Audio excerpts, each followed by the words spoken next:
जरा सोचो, तुम बाथरूम में मुंह धोने जाओ पर शीशे में तुम्हारी रिफ्लेक्शन दिखाई ही न दे, यानी तुम्हारा शरीर पूरी तरह गायब हो जाए। कुछ ऐसा ही होता है माइकल के साथ। माइकल इटली में रहने वाला एक आम सा लड़का है। एक दिन वो क्लास में स्टेला नाम की एक लड़की के ठीक पीछे बैठा था जब उनके इलाके की पुलिस इंस्पेक्टर जियोवाना, जो कि माइकल की माँ भी है, वहाँ आ गई। दरअसल वो वहाँ पर इसलिए आई थी क्योंकि माइकल की क्लास का एक लड़का घर से भाग गया था। उसके जाने के बाद अचानक माइकल की नाक से खून टपकने लगा तो वो जल्दी से बाथरूम की ओर भागा, जहाँ कुछ शरारती बच्चे उसे परेशान करने लगे। शाम को होने वाली एक पार्टी के लिए माइकल अपने बचाए हुए पैसों से एक कॉस्ट्यूम खरीदने गया, लेकिन उसके पास पैसे इतने कम थे कि उतने में तो एक चाइनीज सुपर हीरो की ड्रेस ही मिली। उसे वो कुछ खास पसंद नहीं आई, लेकिन फिर भी उसने वो खरीद ली। घर पर आकर उसकी माँ ने उसे भरोसा दिलाया कि वो सच में अच्छा दिख रहा है और उसे पार्टी में जरूर जाना चाहिए। वहाँ माइकल खूब मजे ले रहा था और आज तो उसकी स्टेला से भी बात हो रही थी, जिसे वो मन ही मन पसंद करता था। लेकिन फिर उन बदमाश लड़कों ने उसे फिर से परेशान करना शुरू कर दिया और वो उनसे बचने के लिए भागकर बाथरूम में छुप गया। इस सब से परेशान होकर उसने जोर से कहा कि काश वो अदृश्य हो जाए। अचानक से लाइट चली गई और वो खिड़की से भागकर घर चला गया। अगले दिन उसके कुत्ते के भौंकने की आवाज से उसकी नींद खुली और जब वो बाथरूम में ब्रश करने पहुंचा तो उसने देखा कि वो शीशे में दिखाई ही नहीं दे रहा था। उसके कपड़े तो दिख रहे थे लेकिन उसका शरीर एकदम गायब। उसने जल्दी से सारे कपड़े उतार दिए। अचानक से उसकी माँ वहाँ आ गई, लेकिन जब उसे भी वो दिखाई नहीं दिया तो वो समझ गया कि वो अदृश्य हो चुका है और उसके अलावा उसे कोई नहीं देख सकता। उसने एक कागज पर लिखा कि वो आज जल्दी स्कूल जा रहा है और उसे अपनी माँ के पास रख दिया। कागज पढ़कर जियोवाना ने उसे फोन किया और गायब हुए माइकल ने कॉल उठाकर कह दिया कि हाँ मम्मी, सब बढ़िया है, मैं स्कूल पहुंच गया, मेरी चिंता मत करना। फिर वो अपने शरीर को पूरी तरह कपड़ों से ढककर स्कूल पहुंचा। इसके बाद उसने सोचा कि क्यों ना अपनी इस नई ताकत से उसे परेशान करने वाले लड़कों को सबक सिखाया जाए। वो अपने सारे कपड़े उतार कर स्कूल में घुस गया।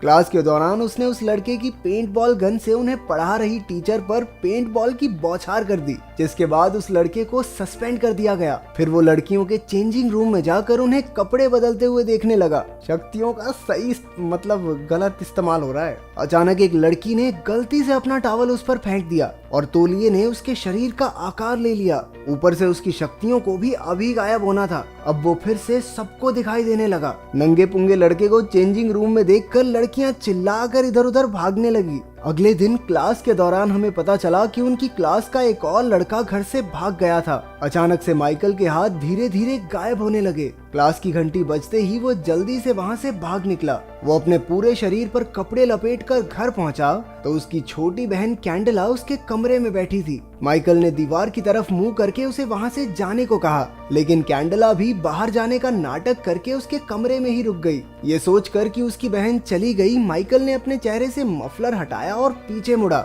उसे देखकर कैंडला डर के मारे चिल्लाने लगी। माइकल ने उसे शांत किया और समझाया कि पता नहीं कैसे, लेकिन उसकी चाइनीज सुपर हीरो कॉस्ट्यूम ने उसे गायब होने की ताकत दे दी है। जब जियोवाना घर लौटी तब तक माइकल अदृश्य हालत में ही था। उसने अपनी माँ को फोन पर किसी से बात करते सुना कि माइकल असल में अडॉप्टेड है और कई साल पहले उसे कोई जियोवाना के घर के बाहर छोड़कर चला गया था। माइकल इस बारे में कुछ नहीं जानता था और वो दुखी होकर बाहर चला गया। जब वो अकेला बैठा झूला झूल रहा था तो स्टेला वहाँ आई। उसे लगा कि वहाँ शायद कोई भूत है, लेकिन वो बिना डरे साथ वाले झूले पर जाकर बैठ गई। क्या साइको लड़की है ये, भूत के पास कौन जाता है? स्टेला ने उसे अपना दोस्त बनने के लिए कहा। इस बात पर माइकल ने भी जमीन पर एक स्माइली फेस बना दिया। वो थोड़ी देर साथ खेले, जिसके बाद स्टेला वहाँ से चली गई। माइकल की नजर थोड़ा दूर खड़े एक आदमी पर पड़ी जो आंख गड़ाए उसकी ओर देख रहा था, लेकिन फिर पता चला कि वो तो असल में अंधा है। रात के समय माइकल स्टेला के घर पहुंचा।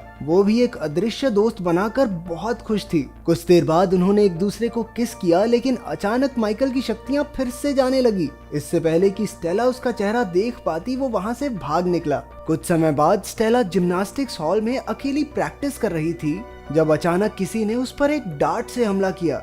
जल्द ही वो बेहोश होकर गिर पड़ी। अपने घर पर बैठा माइकल ठान लेता है कि अब वो स्टेला को अपनी शक्तियों के बारे में बता देगा। वो अपने कुत्ते को घुमाता हुआ जिम्नास्टिक्स हॉल के पास पहुंचा, जहां उसने मुखौटा पहने एक आदमी को देखा जिसने स्टेला को अपने कंधे पर उठाया हुआ था। माइकल ने उसे रोकने की बहुत कोशिश की। उसके कुत्ते ने तो उस आदमी के हाथ पर काट भी लिया, लेकिन वो आदमी किसी तरह स्टेला को अगवा करके वहां से भाग निकला। कुछ देर बाद पुलिस वहां आ गई और उन्हें समझ आया कि बच्चे घर से भागे नहीं बल्कि उन्हें तो किडनैप किया गया है। स्टेला की आंखें खुली तो वो एक सुनसान कमरे में थी और उसके सर से बहुत सारी तारें जोड़ी गई थी। हम देखते हैं कि वहाँ पर माइकल का एक टीचर भी मौजूद था। उन्होंने स्टेला पर कुछ टेस्ट किए और बाद में बाकी 2 बच्चों के साथ एक कमरे में बंद कर दिया। अगले दिन माइकल समुद्र किनारे अकेला बैठा था जब वो अंधा आदमी उससे मिलने आया। वो उसके पूछने से पहले ही उसके सभी सवालों का जवाब दे रहा था, मानो वो आदमी माइकल का दिमाग पढ़ सकता हो।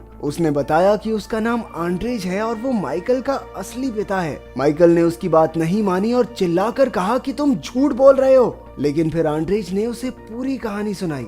उसने बताया कि वो रूस के एक गांव में रहने वाला एक आम लड़का था, लेकिन एक दिन न्यूक्लियर रेडिएशन के लीक होने की वजह से उनके गांव के ज्यादातर लोग मारे गए, लेकिन जो बच गए उनके अंदर करिश्माई शक्तियां आ गई थी।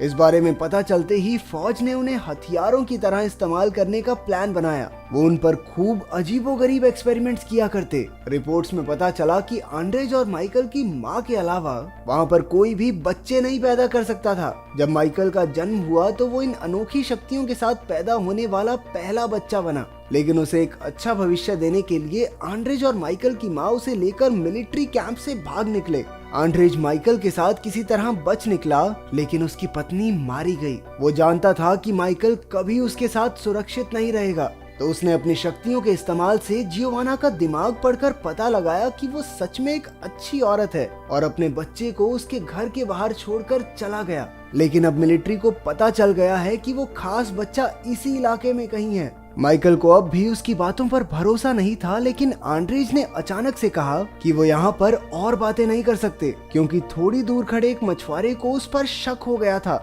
और वो पुलिस को फोन करने वाला है। आंड्रेज ने माइकल को एक सूट दिया जो उसके शरीर के साथ ही गायब हो जाएगा और खुद बड़ी आसानी से उस मछुआरे की याददाश्त मिटाकर वहां से चला गया। माइकल के उस दोगले टीचर से बातचीत के दौरान जियोवाना ने बताया कि उसने माइकल को गोद लिया था। ये सुनकर उसे शक हुआ कि शायद माइकल ही वो खास लड़का है। सच्चाई का पता लगाने के लिए वो माइकल से मिलने उसके घर पहुंचा। बातचीत के दौरान माइकल ने टीचर के हाथ पर कुत्ते के काटने का निशान देखा और वो समझ गया कि वही स्टेला का किडनैपर है। वो एक कमरे में जाकर गायब हो गया और मौका देखकर भाग निकला। भागते भागते माइकल ने उसे परेशान करने वाले शरारती लड़के इवान को देखा। वो उसके पीछे बैठ गया और उसे जल्दी से बाइक भगाने को कहा। एक सुनसान जगह पहुंचकर माइकल ने इवान को सारी बात समझाई। उधर स्टेला ने दिमाग लगाया कि अगर वो एक के ऊपर एक खड़े हो जाएं, तो कमरे से बचकर निकल सकते हैं। उसकी तरकीब काम भी कर गई और वहां से निकलकर वो छत पर पहुंची, जहां उसे एक सर्च लाइट मिली। उसे भरोसा था कि उसका अदृश्य दोस्त उसे जरूर ढूंढ रहा होगा, तो उसने लाइट पर वैसा ही स्माइली फेस बना दिया जैसा उनकी पहली मुलाकात वाले दिन माइकल ने बनाया था। उसके सिग्नल को देखकर माइकल समझ गया कि स्टेला कहाँ है। इवान के साथ वो अपने दोस्तों को बचाने पहुंचा, लेकिन तभी एक गार्ड ने स्टेला को पकड़ लिया। इवान ने अपनी पेंट बॉल गन से इलेक्ट्रिक सर्किट पर निशाना लगाकर उसमें गड़बड़ी कर दी। जब माइकल गायब होकर बिल्डिंग में घुसा तो उसने अपने टीचर और कुछ गुंडों को जियोवाना और आंड्रेज पर नजर रखते हुए देखा, जो एक साथ मिलकर माइकल को ढूंढ रहे थे। इसके बाद उसने एक गार्ड के सर पर फायर एक्सटिंग्विशर दे मारा और दूसरे पर बंदूक तान दी। उसने सभी किडनैप हुए बच्चों को बाहर निकालकर गार्ड्स को अंदर ही बंद कर दिया। इसके बाद माइकल उनके सामने आया, जिसे देखकर सभी दंग रह गए। वो सब जल्दी से वहाँ से निकलना चाहते थे, लेकिन स्टेला कहने लगी कि उन्हें एक बूढ़े आदमी की मदद करनी चाहिए जो पास ही एक कमरे में बंद है। माइकल उसकी बात मानकर उसके साथ चल दिया, लेकिन वो तो उसे सीधा उन्हीं लोगों के पास ले गई जिनसे बचकर वो भाग रहा था। अचानक वो बेहोश होकर गिर पड़ी और उसके पीछे बैठा एक बूढ़ा आदमी बोलने लगा। दरअसल वो किसी भी इंसान के दिमाग पर कब्जा कर सकता था। उसी ने स्टेला और माइकल के टीचर से ये सब करवाया था। मिलिट्री वालों ने माइकल और स्टेला को एक सबमरीन में डाल दिया और समुद्र के रास्ते अपनी मंजिल की ओर निकल पड़े। दूसरी ओर आंड्रेज और जियोवाना वहां पहुंचकर इवान से मिले। बिल्डिंग को सेल्फ डिस्ट्रक्ट मोड पर लगा दिया गया था और अब कुछ ही सेकंडों में धमाका होने ही वाला था। उन्होंने जल्दी से अगवा किए गए दोनों बच्चों और माइकल के टीचर को भी बचा लिया, क्योंकि उस बेचारे की कोई गलती थोड़ी न थी। उसके दिमाग को तो बूढ़े अंकल ने वश में कर रखा था। वो सब धमाके से ठीक पहले बिल्डिंग से बाहर निकल गए। दूसरी तरफ सबमरीन में माइकल को पता चला कि उसके पास सिर्फ गायब होने की शक्ति नहीं है, वो अपने दिमाग की ताकत से चीजों को हिला डुला भी सकता है। उसने अपनी शक्तियों का इस्तेमाल करके आसपास की चीजों को तोड़ना शुरू कर दिया। उसने उन सभी गुंडों को मारकर स्टेला और अपनी जान बचाई। फिर वो अपनी शक्ति से सबमरीन को वापस समुद्र किनारे ले आया, जहां सब उसका इंतजार कर रहे थे। वो बहुत खुश था और सबके सामने गायब होकर अपनी शक्तियों का दिखावा करने लगा। आंद्रेज ने उसके पास आकर कहा कि वो अपनी शक्तियां यूं सबके सामने नहीं दिखा सकता।